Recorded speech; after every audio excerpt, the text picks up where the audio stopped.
The morning light filtered through the courthouse windows with cruel indifference as Sarah Mitchell pressed her palm against her swollen belly, 8 months of life stirring within her. The marble floors echoed with the footsteps of strangers rushing to their own private catastrophes, but none carried the weight of what she was about to face. Her breathing came in measured intervals, a technique she'd learned not from prenatal classes but from years of managing panic under Richard's roof. The divorce papers in her leather portfolio felt heavier than the child she carried. She saw him before he saw her. Richard Mitchell entered the courthouse like he owned it, his charcoal suit impeccable, his stride confident. But it wasn't his presence that made Sarah's blood turn to ice. It was the woman on his arm, Madison Cross, 23 years old with platinum hair and a scarlet dress that mocked the solemnity of the proceedings. They moved through the corridor as if attending a premiere, Madison's laugh tinkling like broken glass against the austere walls. When Richard's eyes finally found Sarah, his smile was the same one he'd worn the night he'd first told her she was imagining things, that the perfume on his collar was nothing, that she was being hormonal and irrational. The courtroom was smaller than Sarah had imagined, more intimate in its capacity for destruction. Judge Patricia Winters presided with tired eyes that had seen too many marriages dissolve into acrimony. Sarah's attorney, Rebecca Taylor, squeezed her hand under the table, a gesture meant to ground her, but Sarah felt herself floating somewhere above her body, watching the scene unfold like a film she couldn't pause. Your Honor. Richard's attorney, James Bradley, began with practiced authority. My client has been more than generous in his settlement offer. Considering Mrs. Mitchell's limited contribution to the marital assets, the words stung exactly as intended. Sarah had given up her marketing career at Richard's insistence, had become the perfect corporate wife, hosting dinners, managing households, being invisible when required, and radiant when useful.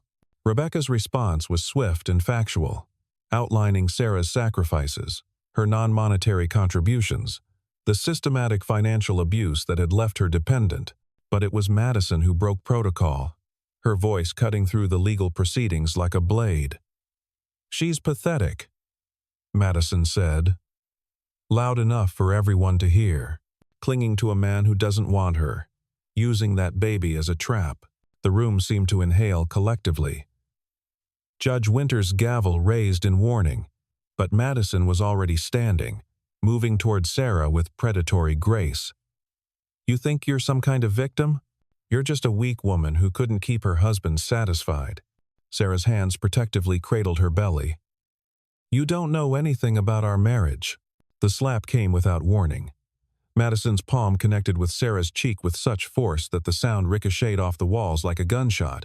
Sarah stumbled backward, her hand flying to her face, and then she felt it, the warm rush of fluid down her legs, the sudden crushing pressure in her abdomen. My water, she gasped, gripping the edge of the table. The baby, chows erupted. Rebecca was instantly at her side, while the bailiff moved to restrain Madison, who stood frozen, her hand still raised. The reality of what she'd done slowly registering on her face. Richard remained seated, his expression unreadable, as if calculating the optics of the situation rather than showing concern for his unborn child. Call an ambulance, someone shouted. Sarah's legs buckled, and she found herself on the cold floor. Rebecca's jacket bunched under her head. The contractions came like waves, too early, too fast, while above her, voices argued about liability and assault charges.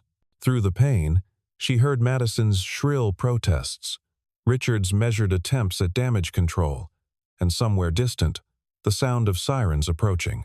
Judge Winters' voice cut through the noise with absolute authority. Clear this courtroom immediately. Miss Cross, you're under arrest for assault. Mr. Mitchell. Sit down. But Sarah heard it all as if through water. Her world narrowing to the rhythm of her breathing and the desperate prayer that her baby would survive what her marriage had not. Their love story had begun like all the others that end in courtrooms, with promises that felt like prophecy. Sarah had been 26, working at Preston Marketing, when Richard Mitchell walked into a client presentation. He was everything her mother Helen had warned her about, and everything her younger self had craved. Powerful, charming, 11 years older with silver threading through his temples like earned wisdom. He pursued her with the intensity of a man who always got what he wanted, sending flowers to her desk daily, each bouquet more elaborate than the last. "You're different," he'd told her over dinner at La Bernardin, his hand covering hers across the white tablecloth. "You have substance.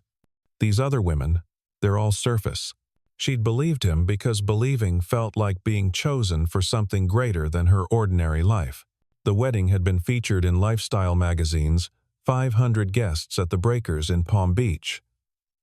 Her dress a cloud of French lace. Richard's smile, perfectly calibrated for every photograph. Her mother Helen had sat in the front row, her expression carefully neutral, though Sarah had caught the worry in her eyes during the father-daughter dance she'd shared with the stepfather, who'd raised her after her biological father's abandonment. The isolation began slowly, almost imperceptibly.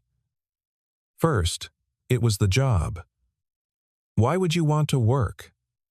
Richard had asked, genuinely puzzled. "I make more in a month than you make in a year. Besides, I need you at home, supporting my career." Then came the friends too dramatic, too single, too influential. Her gym membership was excessive when they had a home gym. Her book club was gossipy women with nothing better to do. Even her mother's visits became a source of tension. "She undermines us," Richard would say after Helen left. "She puts ideas in your head." The financial control was surgical in its precision. Credit cards were monitored, purchases questioned. She had an allowance generous by most standards, humiliating by the reality of having to ask permission to buy a winter coat. Richard would sit at his mahogany desk, reviewing her receipts like a forensic accountant, questioning a coffee purchase here, a pharmacy run there. "I'm not controlling," he'd say, his tone patient as if explaining to a child. "I'm protective. You don't understand how people would take advantage of you if I wasn't careful." The gaslighting was an art form. When she'd found a receipt for jewelry she'd never received, Richard convinced her she'd forgotten their anniversary gift, that her pregnancy brain was making her paranoid. When she smelled perfume on his clothes, he'd spent an hour explaining how his secretary had spilled her bottle in his office, how the scent had permeated everything. He was so convincing that Sarah found herself apologizing for doubting him. The discovery came through banality. Richard's tablet left open on the kitchen counter, messages syncing automatically. The conversations with Madison were explicit, cruel in their casual dismissal of Sarah. "My wife is a ghost," he'd written. "I stay for appearances." The pregnancy was her last desperate attempt to matter. Madison's responses were worse, planning their future while Sarah grew their child. "After the divorce, we'll renovate the Hamptons house." I've always hated her taste so suburban. Sarah had photographed everything, her hands shaking as she documented the death of her delusions. But it was the final message that broke something fundamental inside her. Had Sarah been stronger, maybe I could have loved her. Weak women invite betrayal. Her mother had been dead 6 months by then, a sudden heart attack that Richard had barely acknowledged beyond the funeral arrangements. Standing in her childhood home, surrounded by Helen's things, Sarah had found her mother's journal. The entries from before Sarah's birth revealed a truth that had been buried for decades. Helen's affair with a young attorney named Thomas Patterson, the pregnancy that ended the affair, the decision to raise Sarah alone rather than destroy his marriage. "I want my daughter to be stronger than I was," Helen had written, "to never accept less than complete devotion." The decision to divorce wasn't courage, it was survival. The baby deserved better than growing up in a museum of pretense. Sarah deserved better than being a ghost in her own life. She'd hired Rebecca Taylor on the recommendation of a woman at her obstetrician's office, someone who'd noticed the careful way Sarah explained away bruises that weren't physical but might as well have been. Now, lying on the courtroom floor, Feeling her child fighting to enter a world already marked by violence, Sarah wondered if strength was simply enduring until you couldn't anymore, then finding a way to endure anyway.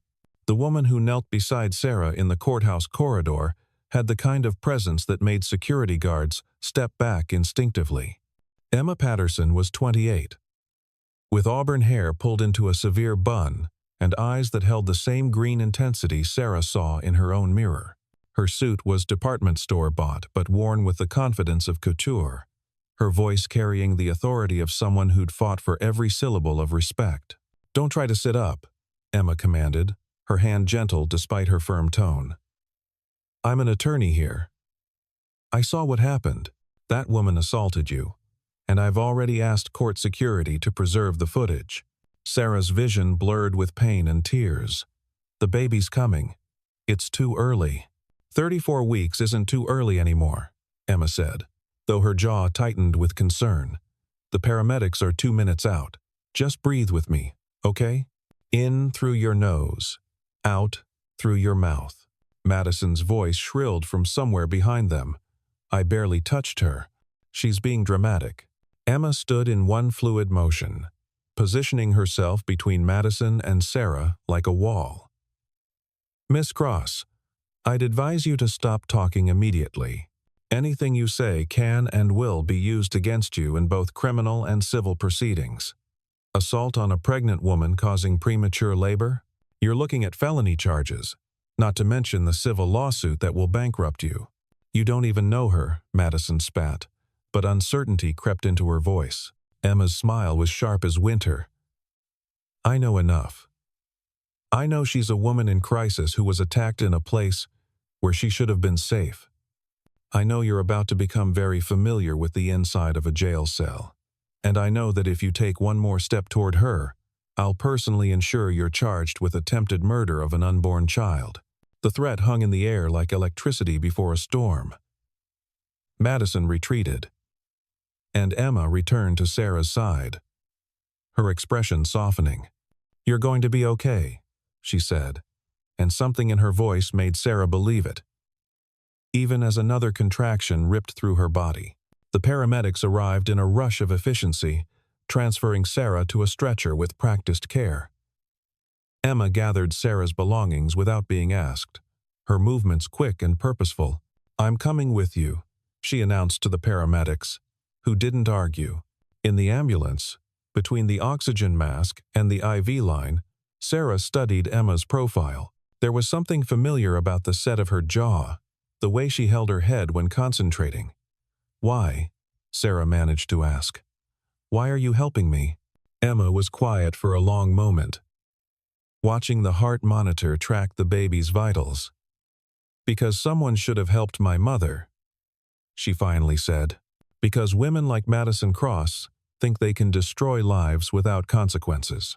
Because she paused, seeming to weigh her words. Because sometimes family shows up in unexpected ways. The word family hung between them, loaded with meaning. Sarah couldn't quite grasp through the haze of pain. Emma's hand found hers, squeezing gently. "There's something I should tell you, but not now. After the baby's safe. After you're both safe." At the hospital, Emma became Sarah's fierce advocate, cutting through bureaucracy with surgical precision. When the nurses hesitated about letting her stay, Emma produced a power of attorney form from her briefcase. "Miss Mitchell signed this in the ambulance," she said smoothly, though Sarah had no memory of signing anything. "I'm her legal representative and healthcare proxy." Dr. Holbrook arrived like cavalry, her presence immediately calming. "Sarah, I know this isn't how we planned, but your baby's heart rate is strong. We're going to take good care of both of you." She glanced at Emma. "Sister?" "Yes," Emma said without hesitation, and Sarah was too exhausted to correct her. As they wheeled Sarah toward delivery, Emma leaned close. "Your mother was Helen Parker before she married," she whispered. "Thomas Patterson was my father. He was also yours." The revelation should have been shocking, but somehow, in that moment of raw vulnerability, it felt like pieces of a puzzle finally clicking into place. The father who'd abandoned her before birth. The successful attorney her mother never spoke of. The child from his marriage who would have been raised with everything Sarah had lacked. Half-sisters, Sarah breathed, understanding flooding through her. Emma nodded, tears finally breaking through her professional composure. I've known for 3 years. I've wanted to contact you so many times, but I didn't know how. Then I saw you today, in that courtroom, saw what that woman did to you, and I couldn't stand by anymore. I couldn't let you go through this alone. The courtroom had been reconfigured by the time the divorce proceedings resumed 3 days later. Sarah's absence was palpable. She remained at the hospital with newborn William. Born at 4 pounds but breathing on his own. A fighter like his mother. Emma Patterson sat in Sarah's place, armed with medical documentation and a barely contained fury that made even seasoned court officers nervous. Judge Patricia Winters had denied Richard's motion for postponement with prejudice. Mr. Mitchell, your mistress's assault on your pregnant wife resulted in premature labor. The fact that you're inconvenienced by your wife's medical absence is a consequence of your own choices. Rebecca Taylor stood with renewed vigor, her case strengthened by the publicity nightmare that had erupted. Your Honor, in light of recent events, we're amending our petition. We're seeking full custody, supervised visitation only for Mr. Mitchell, and a restraining order against Madison Cross. James Bradley, Richard's attorney, looked like he'd aged 5 years in 3 days. Your Honor, my client cannot be held responsible for Miss Cross's independent actions. Independent? Rebecca's laugh was bitter.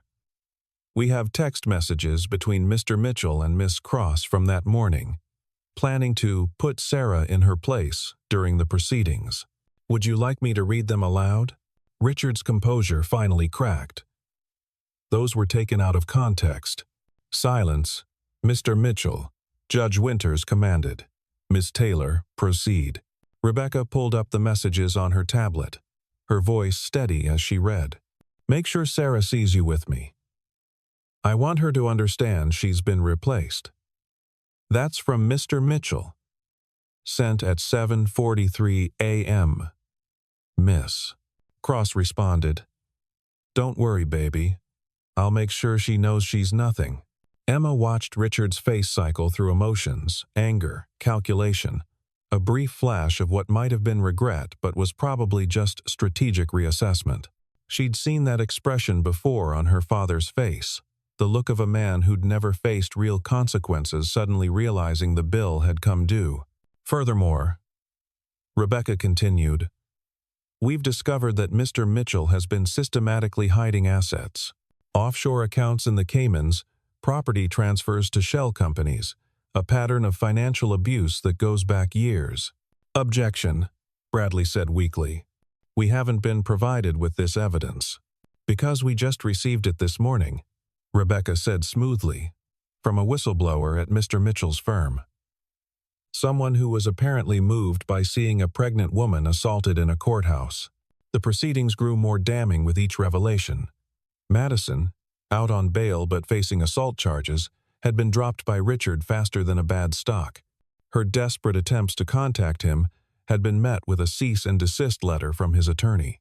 The woman who'd strutted into court on his arm was now radioactive, and Richard was nothing if not pragmatic about cutting losses. Emma watched it all with the detached interest of someone studying a cautionary tale. She'd grown up with a different version of Richard Mitchell Thomas Patterson, respected judge, distant father, man who'd chosen his reputation over acknowledging his firstborn daughter. But watching Richard now, she saw the same fundamental cowardice, the same willingness to destroy rather than accept responsibility. Your Honor, Rebecca said, we'd like to present evidence that this is not Mr. Mitchell's first act of domestic violence. The courtroom went silent, Richard's face drained of color.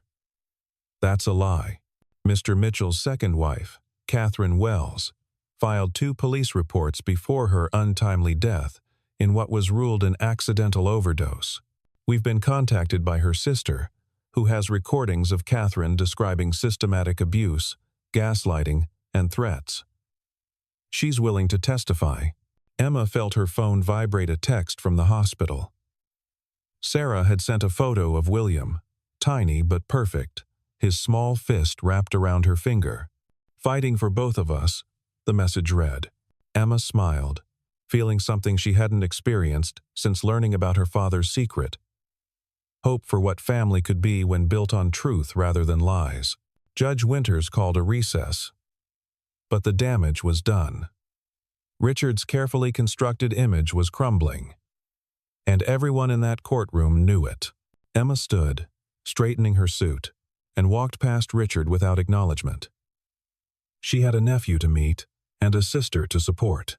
The rest, the trials, the accusations, the final unraveling of Richard Mitchell, would happen with or without her presence. But Sarah wouldn't face any of it alone again. The neonatal intensive care unit hummed with the quiet urgency of machines keeping fragile lives tethered to the world. Sarah sat in a rocking chair beside William's incubator, her hand resting on the clear plastic, as close to touching him as the tubes and wires would allow. He was so small. This warrior child, who'd entered the world through violence, but somehow remained untouched by it. His face peaceful in artificial sleep.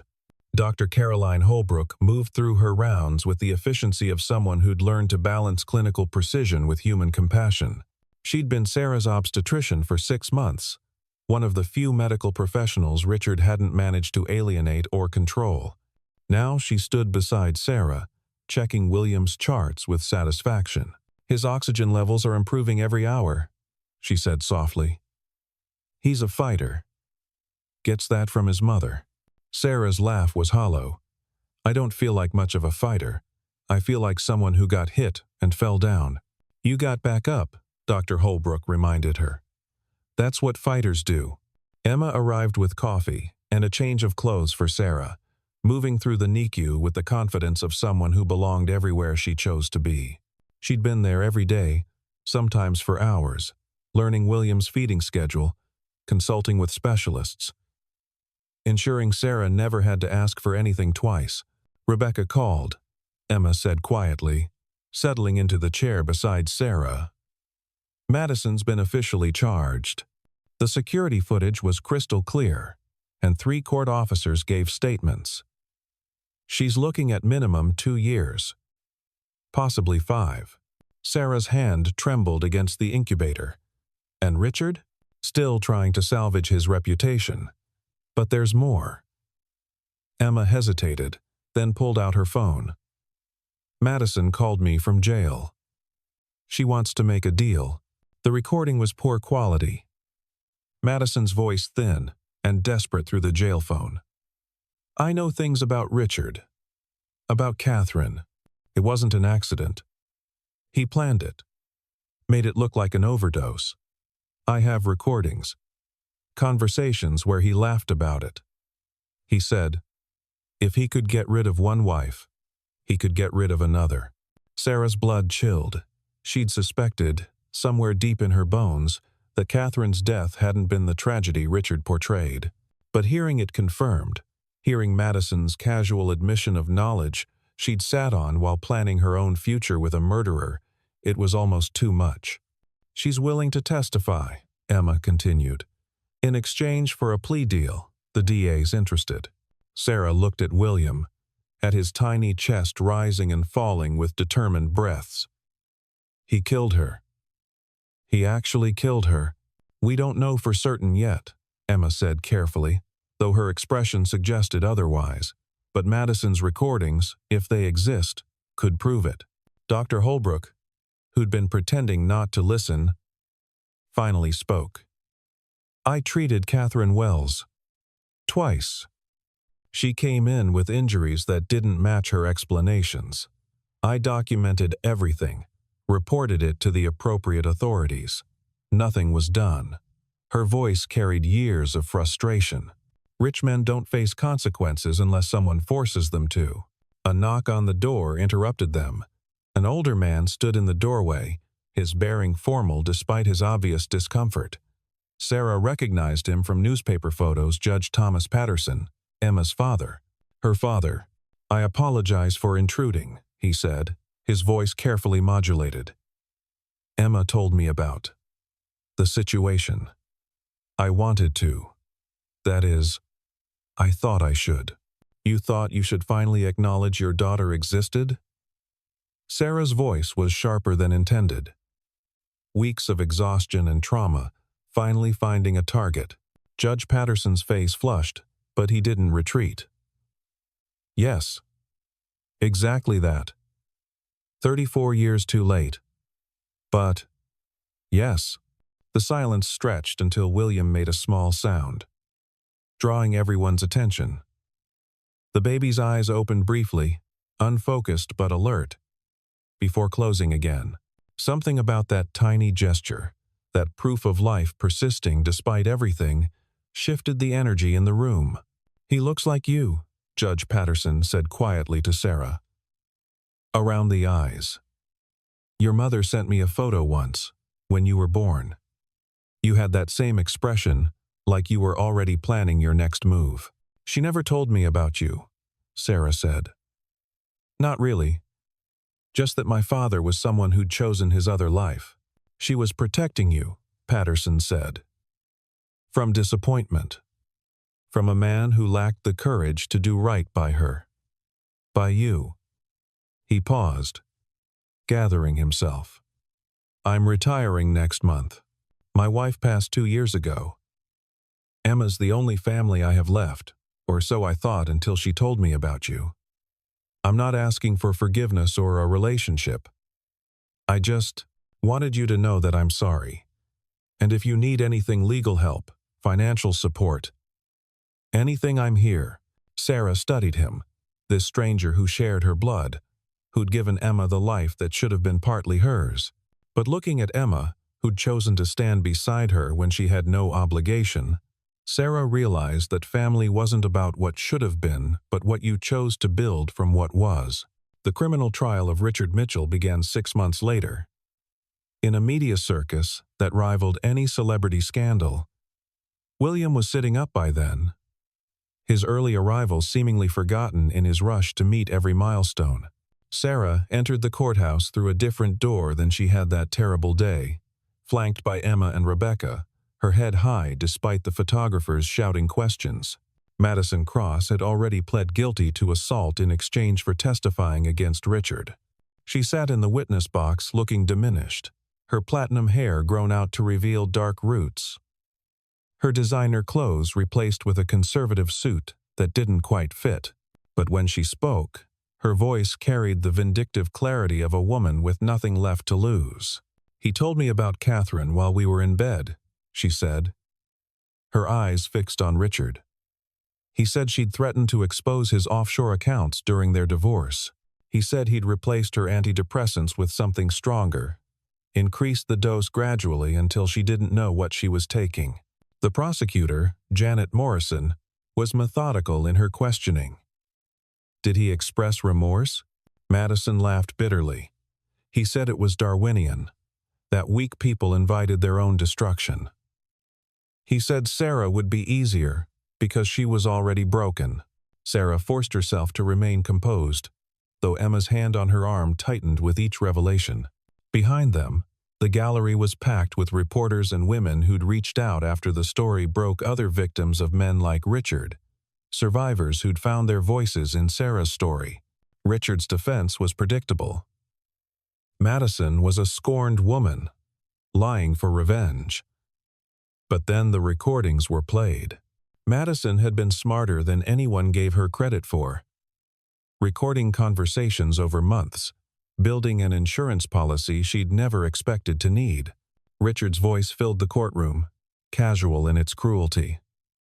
"Catherine thought she could threaten me. She learned otherwise. Sarah's smarter, she just runs to lawyers. But lawyers can be handled. Everyone has a price or a pressure point." When Sarah took the stand, she spoke not just for herself but for Catherine, for the woman Richard had murdered, and the woman he'd tried to erase. She detailed the financial abuse, the gaslighting, the systematic destruction of her self-worth. She talked about finding the strength to leave not despite her pregnancy but because of it. "He told me once that I was weak," Sarah said, looking directly at Richard for the first time since that day in court. That weak women invited betrayal, but he was wrong. It takes strength to trust, to love, to believe in someone. It takes strength to survive when that trust is betrayed. And it takes the greatest strength of all to rebuild after someone tries to destroy you. Richard's composure finally shattered when the verdict was read. Guilty on all counts: conspiracy to commit murder, murder in the second degree, financial fraud, tax evasion. The man who'd controlled everything couldn't control 12 strangers who saw him for what he was. As they led him away, he turned to look at Sarah one last time. She didn't look back. She was too busy thinking about William's future, about the foundation she planned to build, about the life that waited beyond this courtroom. The video of Madison slapping Sarah had been viewed millions of times before the trial ended. What started as shock content had transformed into something else. A rallying cry. A symbol of what women endured in family courts, in marriages, in systems designed to protect everyone but them. Sarah hadn't sought the attention, but Emma convinced her not to waste it. The Helen Parker Foundation launched on what would have been Helen's 65th birthday. The venue was modest. A community center in Queens rather than a Manhattan ballroom, but it was packed. Women's shelters sent representatives. Domestic violence advocates came from across the country. Survivors who'd reached out to Sarah during the trial stood together, no longer isolated in their experiences. Sarah stood at the podium. William balanced on her hip, his chubby hands playing with her necklace, a simple gold chain that had been her mother's. She had written a speech, but looking at the faces before her, she set it aside. "My mother once told me that the hardest prison to escape is the one we build in our own minds," she began. "The walls made of shame, of fear, of the belief that we deserve what's happening to us. Richard didn't just control my finances or my movements. He controlled my perception of reality, made me doubt my own experiences, my own worth." The room was silent, everyone leaning forward as if her words were a lifeline. The Helen Parker Foundation isn't just about providing legal aid or financial support, though we'll do both. It's about helping women rebuild their sense of self, their trust in their own judgment. It's about recognizing that leaving is not the end of the journey, but the beginning. Emma spoke next, outlining the Foundation's legal aid program, the partnerships with financial institutions to help women establish independence, the counseling services that would address not just trauma, but the practical challenges of starting over. Judge Patterson had donated the initial funding, a 7-figure sum that he called 34 years of interest on an unpaid debt. The media coverage was overwhelming. Sarah found herself on morning programs, in magazine profiles, her story retold through various lenses, sometimes accurately, sometimes sensationalized, always reduced to sound bites that couldn't capture the complexity of survival. But with each interview, more women reached out. Stories poured in from every state, every economic level, every walk of life. A senator's wife in Washington who'd been institutionalized when she tried to leave. A teacher in Iowa whose husband had convinced everyone she was unstable. A CEO in Silicon Valley who'd signed away her company under duress. The patterns were consistent isolation, gaslighting, financial control. The gradual erosion of self that made leaving feel impossible, even when staying was unbearable. Sarah read every message, though Emma tried to protect her from the volume. She responded when she could, always with the same message. "You are not alone. You are not crazy. You deserve better." Richard's attempts to control the narrative from prison failed spectacularly. His jailhouse interview, meant to garner sympathy, only revealed more of his narcissism. He claimed to be the real victim, persecuted by vindictive women and a biased system. The interviewer, a seasoned journalist named Marcus Webb, Let him talk until he'd thoroughly condemned himself with his own words. Madison, serving her sentence in minimum security, had become something of a cautionary tale herself. She gave her own interview, warning young women about men who seemed too good to be true, about the seductive power of being chosen by someone powerful. "I thought I was special," she said. "I thought I was different from Sarah, stronger, better. But I was just next in line." Through it all, William thrived. He was a happy baby, quick to laugh, reaching for everyone who came near. Sarah sometimes wondered if he'd absorbed her determination in the womb, if surviving that violent entry into the world had made him fearless. Emma doted on him, as did Judge Patterson, who'd become Grandpa Tom despite Sarah's initial reservations. The foundation grew beyond what Sarah had imagined. Corporate sponsors emerged, drawn by the positive publicity and genuine impact. A tech company donated a secure communication platform for women planning their escapes. A bank created a special program for financial independence. Law firms offered pro bono hours, but it was the individual donations that moved Sarah most $5 from a survivor in Detroit, $20 from a woman who'd helped her sister leave, $1,000 from someone signed only Catherine's friend. Each contribution was a thread in a web of support that hadn't existed when Sarah had needed it most. The garden party was Emma's idea, a celebration of William's first birthday and the foundation's success, but mostly an excuse to gather the family they'd built from fragments. Judge Patterson's estate in Westchester provided the setting, its grounds awakening from winter into tentative spring. Sarah watched William toddle across the grass, his steps uncertain but determined, Emma hovering nearby ready to catch him if he fell. The parallels weren't lost on her, this child, learning to walk, herself learning to trust, all of them navigating new terrain with cautious optimism. Rebecca arrived with her partner Diana, both women having become friends beyond their professional relationship. Dr. Holbrook brought her teenage daughter, who'd started volunteering at the foundation. Other survivors from the support groups came with their children, the garden filling with the sound of healing in progress. "Your mother would be proud," Judge Patterson said, appearing beside Sarah with 2 glasses of lemonade. They'd developed an easier relationship over the months, built on shared concern for William and mutual respect, rather than trying to reconstruct a father-daughter bond that had never existed. "She warned me about Richard," Sarah said. "I thought she was being overprotective, old-fashioned. I should have listened. We all should have listened more," Patterson replied, "to the women in our lives, to our consciences, to the voice that tells us when we're choosing comfort over courage." Emma called out from across the garden where William had discovered a butterfly, his delighted squeals drawing everyone's attention. Sarah moved toward them, feeling the sun on her face, the solid ground beneath her feet. She thought about Richard in his cell, about Madison serving her time, about Catherine who'd never gotten the chance to rebuild. But mostly she thought about tomorrow, next month, next year, time stretching ahead full of possibility rather than dread. "Mama!" William called, his new favorite word, and Sarah scooped him up, spinning him in a circle that made him laugh. Around them, the garden bloomed with unexpected beauty, flowers growing from soil that had been frozen all winter, life insisting on itself despite everything that had tried to stop it. "You know what I've learned?" Sarah said to Emma, who joined them, William reaching for his aunt with grabby hands.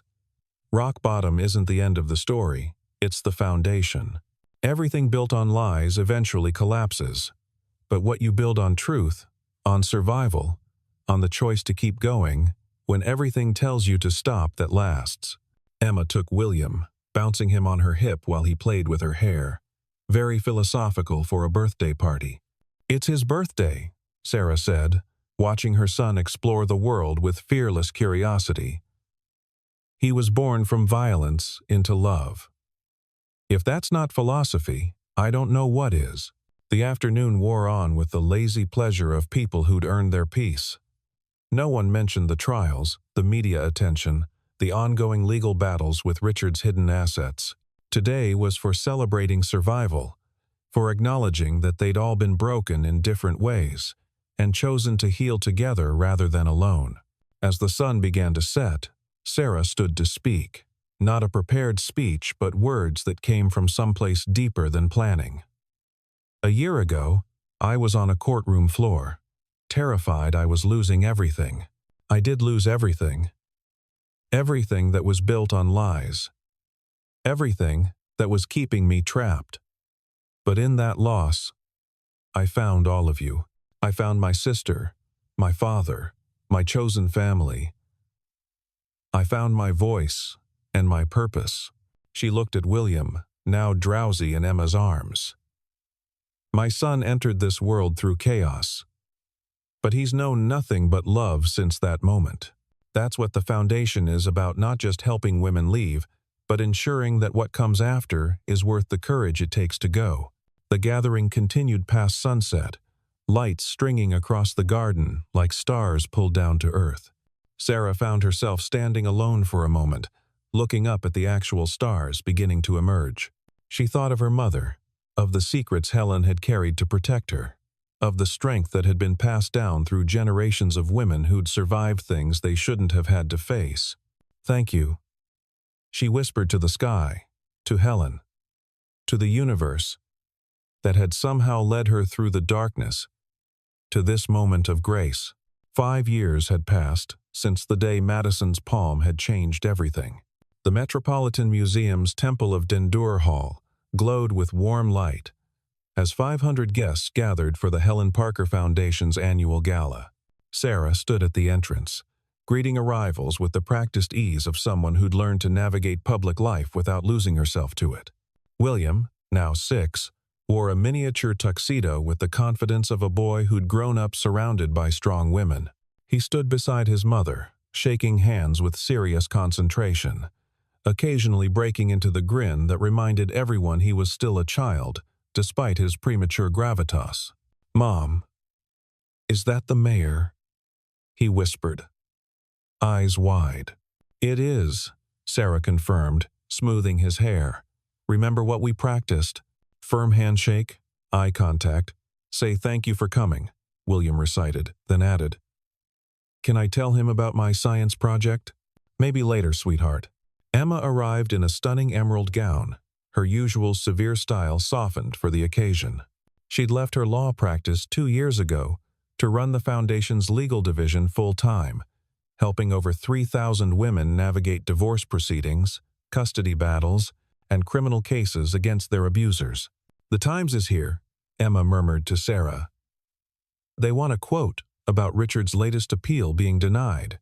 Sarah's expression didn't change. "Tonight isn't about him. It never is anymore. Richard Mitchell remained in prison, his appeals exhausted, his fortune liquidated to pay restitution to Catherine's family and support the Foundation.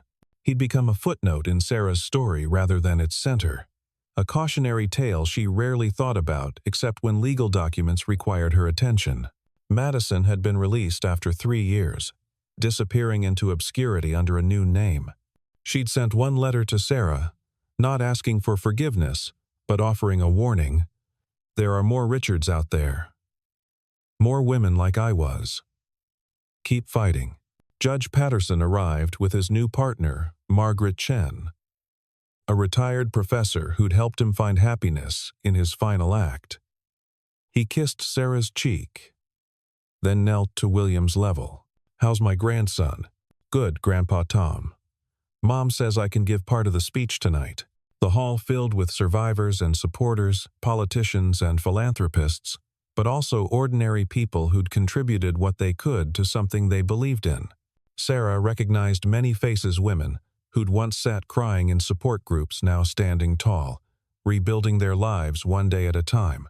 The program began with a video montage of the Foundation's work, safe houses in 12 states, legal aid that had won custody for hundreds of mothers, financial literacy programs that had helped women achieve independence, counseling services that addressed not just trauma, but the practical challenges of starting over. The camera panned over faces of women and children who'd found safety, dignity, hope. When Sarah took the stage, the room fell silent. She'd become a powerful speaker over the years, learning to channel her pain into purpose, her story into action. But tonight, she had a different message. 5 years ago, I thought strength meant enduring alone, she began. I thought survival was about becoming hard enough that nothing could hurt you. But I've learned that real strength is in connection, in vulnerability, in the courage to trust again after trust has been shattered.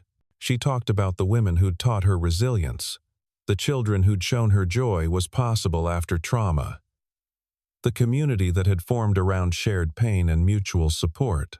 She spoke of her mother, whose portrait hung behind her, whose legacy lived not just in the foundation's name, but in every woman who found the courage to leave.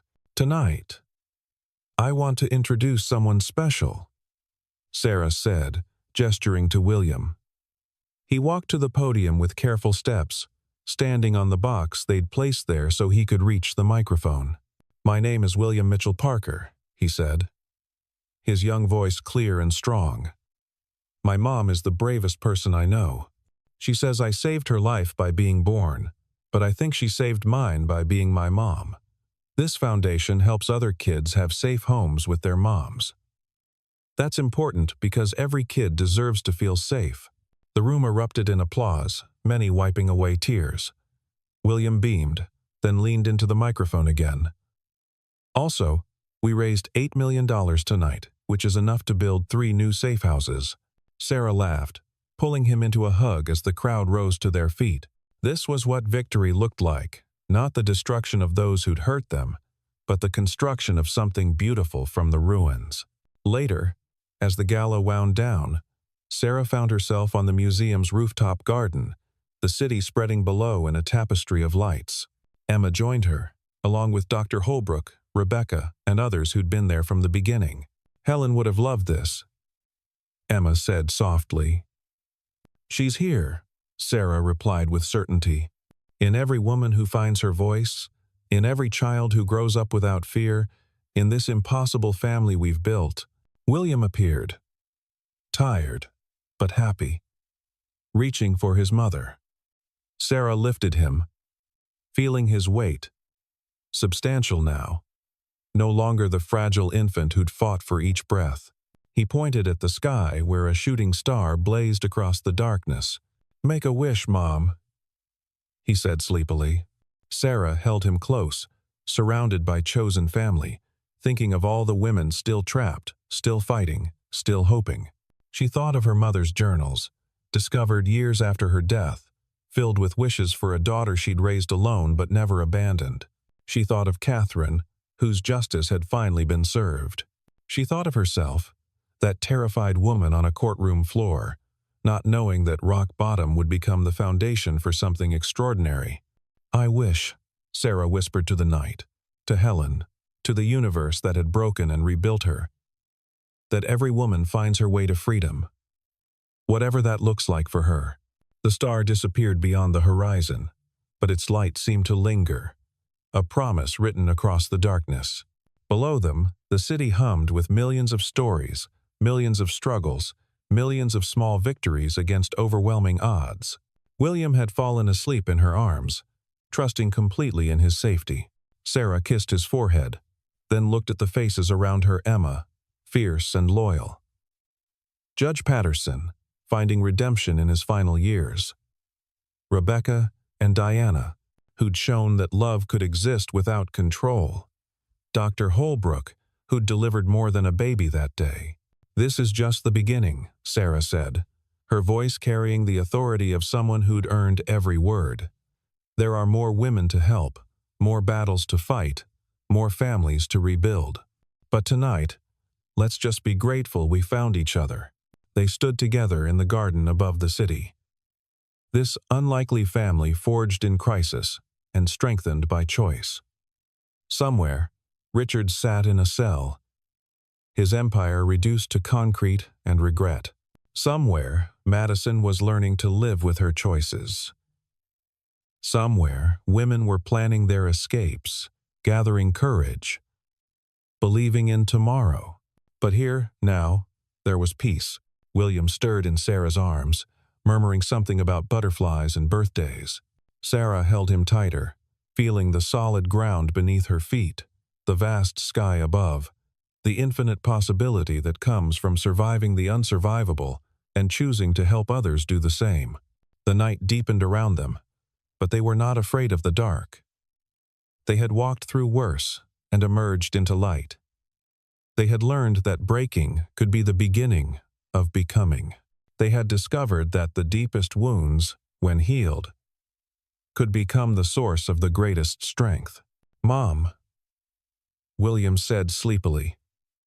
"Are you crying?" "Happy tears, baby," Sarah whispered. "The very best kind."